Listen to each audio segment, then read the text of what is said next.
oxtails, y'all. Supposed to be my cooking video for today. How much are they? $30. Try it, girl. All right, just throw them in there then. You got this. Not too bad either. Yeah. Or meat. Meat content.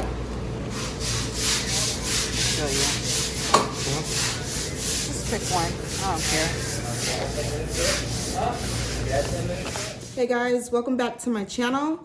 In today's video, we're going to be cooking some oxtails.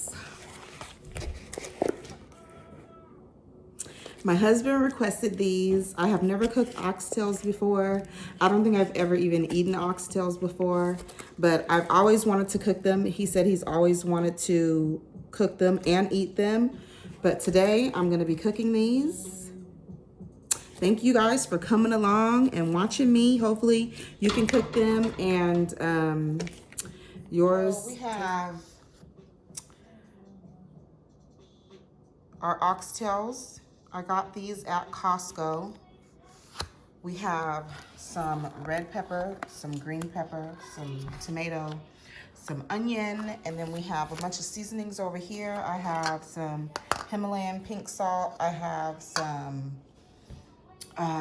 liquid smoke, some onion powder, or that might be garlic powder, onion powder, and some white pepper. And I have this beef rub. And what is in this rub is sea salt, sugar, spices, onion, garlic, tomato, paprika, molasses. Yeah, all that in this little seasoning. So we're gonna throw that in there with a marinade for these bad boys right here. So let's get started. So I brought my oxtails over to the sink. I'm gonna get them all cleaned up, rinsed off, and put in this bowl. And then we're gonna get to cooking.